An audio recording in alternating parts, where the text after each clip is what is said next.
에베소서 2장 1절 그는 허물과 죄로 죽었던 너희를 살리셨도다. 그때 너희는 그 가운데서 행하여 이 세상 풍조를 따르고 공중의 권세 잡은 자를 따랐으니 지금 불순종의 아들들 가운데서 역사하는 영이라.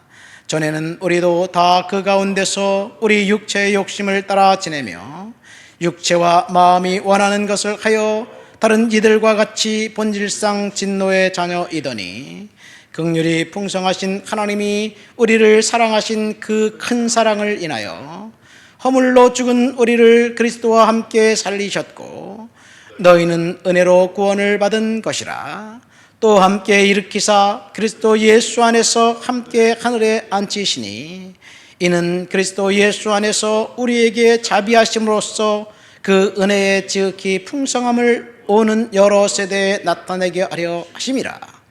너희는 그 은혜에 인하여 믿음으로 말미암아 구원을 받았으니 이것이 너희에게서 난 것이 아니요 하나님의 선물이라. 행위에서 난 것이 아니니 이는 누구든지 자랑하지 못하게 하려 함이라. 우리는 그가 만드신 바라 그리스도 예수 안에서 선한 일을 위하여 지으심을 받은 자니 이 일은 하나님이 전에 예비하사 우리로 그 가운데서 행하게 하려 하심이니라. 아멘. 에베소 교회에게 사도 바울이 보낸 편지입니다. 신약 성경에 서신서도 그렇고 계시록에도 그렇고 교회 이름이 나와 있는 교회가 한 17개 교회가 됩니다. 그 중에 에베소 교회는 이 사이즈를 통해서 볼 때 가장 큰 교회였습니다.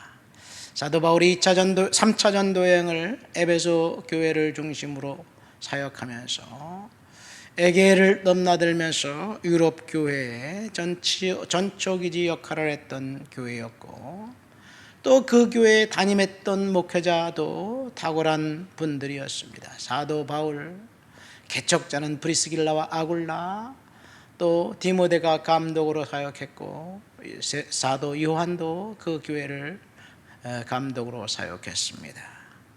그러니까 에베소 교회는 사도 바울이 보낸 편지입니다. 에베소를 감독하고 있는 디모데에게 사도 바울이 보낸 편지가 또 에베소에 보낸 편지입니다. 요한계시록에 보면 7교회를 언급하면서 두 번째 에베소 교회를 언급하는데 에베소 교회에 요한이 보낸 편지입니다. 요한 1, 2, 3서도 역시 에베소 교회에 보낸 편지입니다. 만약 우리가 그때 살았다면 저 교회 등록해서 신앙생활하고 싶다, 그런 교회가 아니었나 생각됩니다. 오늘 본문에 보면 이제 하나님의 특별한 사랑을 이야기하고 있습니다. 1절 말씀 보세요. 그는 허물과 죄로 죽었던 너희를 살리셨도다. 5절 말씀에 보니까 똑같이 허물로 죽은 우리를 그리스도와 함께 살리셨고 너희는 그 은혜로 말미암아 구원을 받았다. 그러면서 그때 너희는 세상 풍조를 따르는 공중권세 잡은 자, 불순종의 아들들 가운데 역사하는 사악한 악령에 사로잡혀 있던 사람이었지만 이제는 예수 그리스도의 십자가와 보혈의 은혜로 인해서 진노 상태에서 은혜와 축복의 자녀가 되었다는 이야기입니다. 우리의 과거의 옛사람, 현재의 새사람, 여러분 이것이 우리의 바뀐 신분입니다. 원래 하나님께서 인간을 창조하실 때 에덴 동산에 살도록 창조하셨어요. 그러니까 인간은 천국, 낙원, 에덴의 그를 향수하면서 그곳을 가고 싶어하는 원초적인 본능이 있습니다. 그래서 귀소 본능에 따라서 모든 인간들은 다 천국에 가기를 원하지요. 어떤 종교든지 천국을 이야기하고 있습니다. 천국 가기 위한 방법이 이러쿵저러쿵 이야기하지만 한 가지 정확히 일치하는 것은 천국에 대한 사람들의 그 관심입니다. 이슬람 교인들은 이슬람은 천국에 가기 위해서 이제 테러도 불사하지 않고 순교자가 되면 천국 갈 수 있다고 이야기합니다. 특공대를 만들어서 그들을 훈련시키면서 하는 이야기, 반드시 신을 위해 죽는 자는 천국에서 보상이 있을 터인데 그 천국에 가면 아름다운 후이 40명이 너를 기다리고 있다, 이 요정입니다. 참 엉뚱한 이야기를 하는데 남자들에게 그런 유혹을 하면서, 이슬람은 일부 다처잖아요. 돈이 없는 사람 결혼조차 할 수 없습니다. 그러니 이 세상에서 기대하지 말고 순교자가 돼서 천국 가서 40명 아내를 거느리고 살아라. 매력적인 이야기인 것 같습니다. 남자들에게는. 그렇죠. 그런데 거짓입니다. 티베트 불교도들은 라사라는 고지가 3,000m 정도 되는 높은 고지예요. 이 우리가 시그러면 삼보일배입니다. 오체투지라고 해요. 두 발과 두 다리를 땅에 대고 머리를 땅에 조아리면서 절을 하면서 올라갑니다. 한 60km 정도를 가요. 근데 어떤 티베트인들은, 중국 내지에 살고 있는 사람들은 3,000km 정도를 그렇게 간다고 합니다. 3,000km를 오체투지하면서 가려면 6개월에서 1년 정도 걸리는 거예요. 아무것도 안 하고 구걸하면서 그렇게 신을 찾아가는 것이 그들이 구원받기 위한 그런 그 행함입니다. 이렇게 사람들이 왜 뭔가 신에게 잘 보이기 위해서 해서 천국 가려고 하느냐? 몰라서 그런 거예요. 천국 갈 수 있는 방법은 하나님이 원래 만들어 놓은 그 방법대로 우리가 가야 돼요. 이 세상에 있는 모든 기계들은 만든 사람들이 있잖아요. 매뉴얼 따라 원래대로 작동해야 되는 거예요. 이상한 짓을 하면 안 되는 거예요.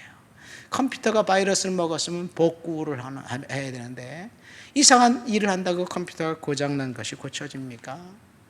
죄 문제를 해결해야 되는데 죄 문제를 해결하려고 생각하지 않고 고행을 통해서 이제 신의 환심을 사서 가려고 하니까 문제입니다. 어쩌면 이 고행이 거룩한 행위로 신의 환심을 살 수 있는 것 같지만 그렇지 않습니다. 오늘 성경 말씀 보세요.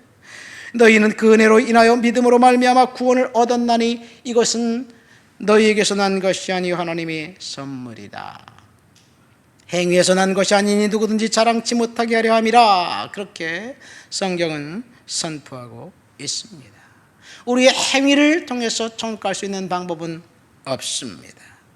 왜 사람들이 행위를 통해서 천국 가려고 하느냐? 이 양심의 가책 때문에 그런 거예요. 죄를 진 사람은 양심의 가책이 있잖아요. 죄책감이 인간을 괴롭힙니다. 그래서 그 죄책감을 해결하기 위해서 다양한 고행을 동원합니다. 물론 요즘은 양심이 없는 것 같아요. 죄를 졌으면 죄책감이라도 있어야 되는데 파렴치한 범죄자들이 오히려 더 큰 소리 합니다. 최근에 학폭 논란이 있어서 국회의원 당선자가 학폭이 있었니 없었니 막 친구들이 방송에 나가서 자기가 당한 이야기를 이야기하는데 그 사람은 눈 하나 깜짝하지 않고 정치적으로 나를 음해하기 위해서 그런 것 같습니다. 나는 그런 일이 전혀 없습니다. 당사자들이 알겠지요. 누가 알겠습니까?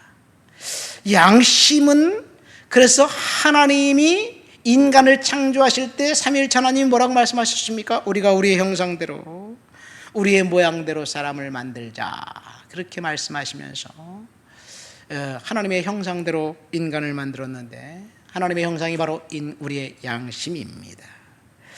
그래서 인간이 양심의 가책을 느끼면 그게 이 신에게 이제 그 죄의 문제를 해결하기 위해서 엉뚱한 일도 하기도 합니다. 끝없는 양심의 내면의 고통 소리에 이제 갈등하고 있었던 성자들 중에 이 주상성자라는 사람이 있어요. 4세기, 5세기 그 시리아의 그 광야에서 높은 기둥을 만들어 놓고 그 기둥 위에 올라가 살았습니다. 원래 기둥을 6피트를 만들었어요. 그 6피트에 올라가 있다가 양심의 가책을 느껴서 60피트 높이를 만들어 놓고 사다리를 만들어 놓고 거기에 올라가서 거기에서 앉아 있었어요. 몇 년 동안 앉아 있었느냐? 30년간을 앉아 있으면서 고행을 했습니다. 이 시므온이라는 사람이에요. 주상성자 시므온. 제자들이 밑에서 이 줄에다 두레박 같은 데다 음식을 매달아 올려드리고 선생님 좀 깨달은 게 있습니까? 야, 아직도 모르겠다. 멀었다. 근데요, 그 사람의 영향에 의해서 이 소아시아, 터키를 넘어 유럽, 영국까지 이제 고행하는 일들이 계속해서 고행자들이 줄을 서서 하나님을 만나려고 그렇게 열심히 노력을 했습니다. 한 번은 그 주상성자가 장대 끝 위에 올라가 앉아 있는데 까딱 잘못하면 졸다가 떨어지잖아요. 떨어지지 않기 위해서 밧줄에 자기 몸을 묶은 거예요. 밧줄에 몸을 묶다 보니까 그 밧줄에 의해서 염증이 생겼어. 벌레가 생겼어요. 구더기가 생겼어요. 그래서 이제 구더기가 갉아먹으니까 이 주상성자가 떨어져 나온 구더기를 자기 상처 속에 다시 집어넣고 넣으면서 야, 먹어라. 하나님이 너에게 준 양식인데 거기서 떨어내면 되겠냐? 뭐 이런 이야기라도 있습니다. 이 고행으로 하나님을 만나고 죄책감의 문제를 해결할 수 있을까? 없습니다. 사실 이 문제를 해결한 사람은 마틴 루터였습니다. 수도사였던 루터는 이제 수많은 고행자들의 그 모범을 따라서 영원히 겪고 있었던 번민 때문에 갈등하면서 로마에 있는 라테란 성당 깨진 유리 조각이 질비하게 있는 그곳을 무릎을 꿇고 올라가면서 무릎에 피가 철철 흘리면서 고행하고 기도했습니다. 수없이 많은 날들을 올라가도 양심의 가책을 해결할 수가 없었어요. 당시 수도원 원장이었던 요한 슈타 오피츠라는 원장님에게 찾아가서 참회를 합니다. 고해성사를 합니다. 선생님, 제가 또 죄를 졌습니다. 제가 또 내 마음에 음욕이 일어났습니다. 당구를 너무 많이 쳤습니다. 아버지, 내가 포도주를 연속 4잔 마셨습니다. 참회하고 5분 후에 또 가서 참회하고 또 가서 참회하니까 이 수도원장 요한 슈타우피츠가 도저히 귀찮아서 살 수가 없는 거예요. 온갖 시시콜콜한 죄를 다 갖다 고백을 하니까 수도원장이 너 7분 전에도 왔지 않았느냐? 야야, 이제 너 더 이상 기도하지 말아라. 기도하면 너 번민의 문제를 해결할 수 없겠다.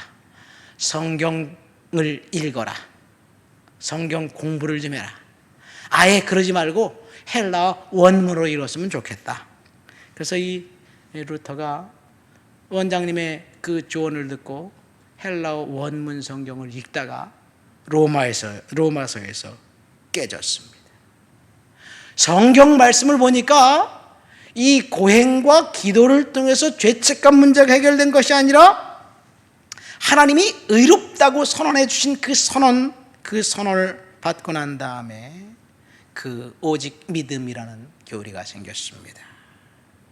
성경의 권위를 주장하면서 외식자가 된 가톨릭을 보면서 오직 솔라 스크립트라, 오직 성경, 그 다음에 오직 은혜, 솔라 피데, 오직 믿음, 이런 이야기를 하면서 이제 양심의 가책을 그 가운데서 해방이 되었습니다. 성경을 모르는 백성들이 고행을 통해서 구원받으려고 하는 것, 마음의 번민을 절대로 해결할 수 없습니다. 여러분, 우리가 어떻게 천국 갑니까? 우리가 고행한다고 천국 가는 게 아니에요. 죄를 용서받아야만 천국 갑니다. 예수 그리스도의 보혈의 은혜만이 우리의 죄를 용서해 줄 수 있는 유일한 길입니다. 왜냐하면 죄의 값이 사망이기 때문에 그래요. 예수님이 십자가에서 흘린 보혈, 죄의 값인 사망의 그 값을 대신 지불해 준 그 사실을 믿으면 우리는 구원받는 거예요. 근데 여기서 한 가지 의문이 있어요. 왜 예수님이 십자가에 죽었는데 왜 내가 용서받지? 여러분 이해가 됩니까? 이해가 안 되잖아요. 내가 죽어야지 용서받는 게 아닐까? 근데 사실은 이 세상에 보면 그런 일들이 비일비재하게 일어나요. 자동차 운전하고 가다가 스피딩 티켓이 끊겼어요. 내가 끊겼어요. 내가 그 벌금을 내야 돼요. 내가 돈이 없어요. 근데 우리 아내가 여보 갖다 내. 그러면서 아내가 직접 내버렸어. 나한테 주지도 않고. 내가 내야 되는데 왜 아내가 내버렸지? 아내가 내버린 그 돈 때문에 내가 스피딩 티켓 뜯긴 그 범칙금 그 처벌은 면하게 되어 있어요. 이것이 세상의 원리예요. 대속의 원리입니다. 십자가의 은혜로 우리는 구원을 받았습니다. 오늘 그것이 4절 보니까 긍휼이 풍성하신 하나님의 긍휼이라고 이야기하고 그리스도께서 우리를 살리셨다고 이야기합니다. 이것이 7절에 보니까 그 은혜의 지극히 풍성한 것을 여러 세대에 오게 하려 합니다 라고 말씀하셨어요. 여러분 우리는 은혜로 말미암아 구원을 받았습니다. 그래서 더 이상 우리는 죄인이 아닙니다. 거룩한 사람이 되었습니다. 이제 우리는 받아들여졌습니다. 이제 우리는 흠없는 완전한 사람이 되었습니다. 이미 천국의 자녀들이 되었습니다. 우리는 전적으로 용서받았습니다. 그럼에도 불구하고 이 양심의 가책을 느끼는 그 사람들이 있다면 그것은 둘 중에 하나예요. 완전히 하나님 앞에 회개하고 용서를 구하지 않았던지 아니면 용서를 구하고 회개했음에도 불구하고 양심의 가책에서 문제에서 해결되지 않았다면 사단이 거짓에 속고 있는 건지 모르겠습니다. 우리는 옛사람은 죽고 새사람이 되었습니다. 옛사람과 새사람 사이에 그리스도와 십자가와 보혈이 있기 때문에 우리는 믿음으로 은혜로 구원받았습니다. 하나님 아버지 감사합니다. 우리 옛사람을 죽고 새사람이 된 하나님의 은혜, 그 은혜로 인하여 감사드립니다. 하나님 오늘도 믿음으로 살아가도록 주여 도와주옵소서. 예수님의 이름으로 기도합니다. 아멘.